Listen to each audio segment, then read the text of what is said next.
Jam 2:13 malam. Lampu kamar redup. Kamu baru akhirnya rebahan setelah 40 menit berhasil bikin bayi kamu tidur. Kamu udah mulai hampir percaya hidup akan normal lagi.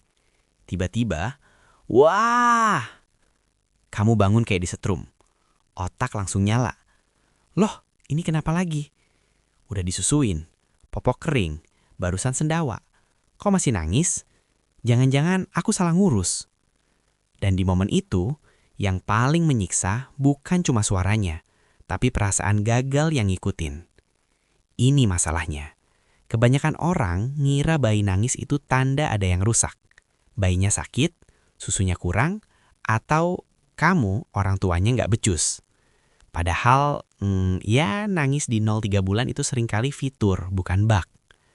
American Academy of Pediatrics pernah bilang, normalnya bayi baru lahir menangis sekitar 1-4 jam per hari. Bahkan ada yang bisa lebih dari 5 jam. Dan ada yang lebih nendang, pola nangis bayi itu biasanya naik dulu, puncaknya sekitar usia 6 minggu, dengan rata-rata 2,75 jam per hari, lalu turun perlahan sampai sekitar 12 minggu. Jadi kalau kamu merasa kok makin lama makin sering nangis, bisa jadi kamu nggak sendirian. Kamu cuma lagi ada di fase puncak. Di video ini kita bahas, kenapa bayi 0-3 bulan sering menangis. Dan yang paling penting, cara membaca kebutuhan emosinya, bukan cuma kebutuhan fisiknya. Karena, ya inilah yang kebanyakan orang tidak sadari. Bayi itu belum bisa menenangkan dirinya sendiri. Yang dia punya cuma satu bahasa, nangis. Dan tugas kita bukan membungkam nangisnya, tapi menerjemahkan. Kenapa bayi nangis bahkan ketika semua sudah beres? Lihat ya, kalau orang dewasa stres, kita bisa tarik nafas, minum, nge-scroll, ngomong, atau minimal pergi ke kamar mandi sendirian. Bayi nggak punya itu semua. Di usia 0-3 bulan, sistem saras bayi masih belajar koneksi. Dia gampang banget kewalahan oleh dunia. Suara, cahaya, lapar sedikit, ngantuk sedikit, gas sedikit, semuanya terasa besar. Makanya ada konsep yang dikenal sebagai period of purple crying. Fase normal di awal kehidupan ketika bayi bisa rewel atau menangis lama, mulai sekitar 2 minggu dan biasanya membaik di 3-5 bulan. Seattle Children's juga jelasin, ciri khasnya puncak nangis sering terjadi di bulan kedua, bisa tahan lama dan sering lebih parah di sore malam. Disinilah semuanya jadi benar-benar menarik. Banyak orang fokusnya cuma, dia lapar nggak? Padahal ada kebutuhan yang lebih halus, kebutuhan emosi untuk diregulasi. Bayi itu kayak HP baru keluar pabrik. Baterainya oke, tapi sistemnya masih update. Kamu bisa colokin charger, ASI, popok bersih. Tapi kalau aplikasinya crash karena kebanyakan notifikasi, stimulus, dia tetap nge-lag. Yang dia butuh adalah kamu jadi sistem pendingin. Bayi nangis bukan cuma minta barang, susu atau popok. Seringkali dia minta ditopang. Ritme napasmu, detak jantungmu, suara pelanmu, sentuhan yang stabil. Dan ya, ini melelahkan, aku ngerti.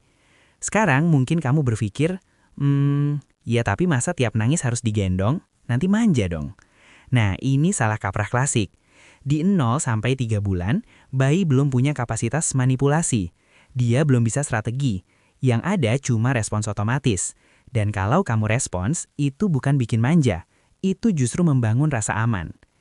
Cara membaca kebutuhan emosinya, praktis, bukan teori doang.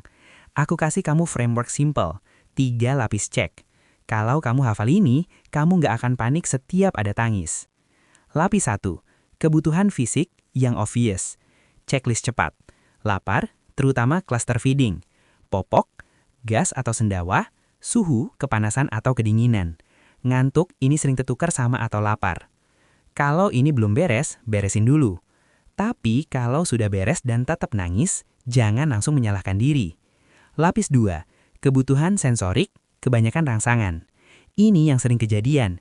Bayi baik-baik aja pas siang, tapi meledak sore malam. Kenapa? Karena sepanjang hari dia nyimpen rangsangan.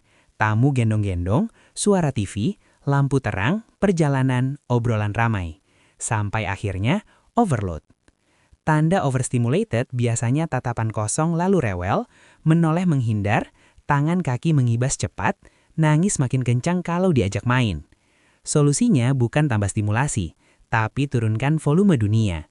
Redupkan lampu, ruangan lebih tenang, gerakan ritmis pelan, suara shh yang konsisten. Lapis 3, kebutuhan emosi. Aku butuh kamu jadi jangkar. Ini inti video ini.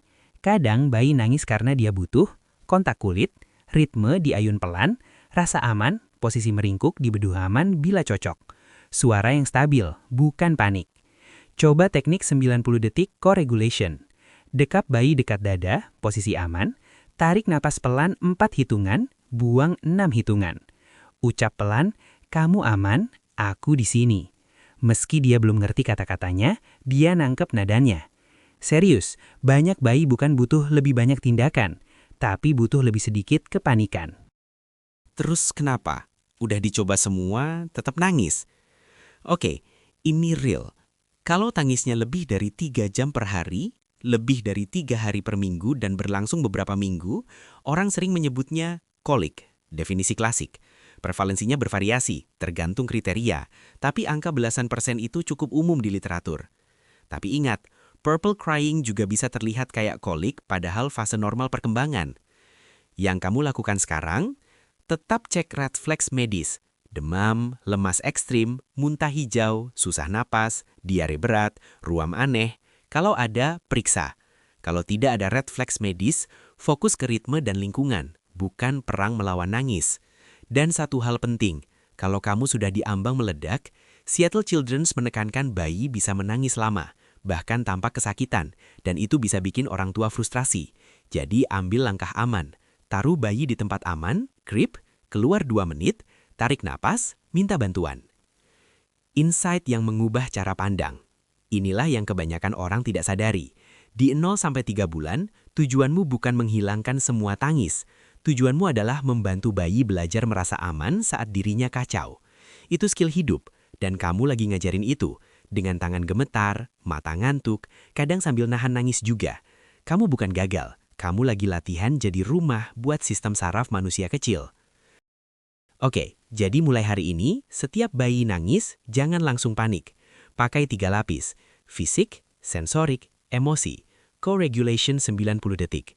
Dan coba satu kebiasaan kecil, catat pola jam nangis selama 3 hari. Kamu bakal kaget, sering banget ada pola sore malam yang konsisten. Saat kamu tahu polanya, kamu bisa nyiapin suasana lebih dulu.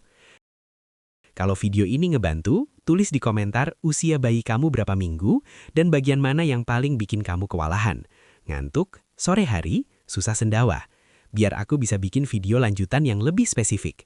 Dan kalau kamu pengen jadi orang tua yang bukan cuma ngurus, tapi benar-benar mengerti, subscribe, karena kita bakal bahas cara-cara praktis membaca sinyal bayi, tanpa mitos, tanpa drama, dan tanpa bikin kamu merasa sendirian.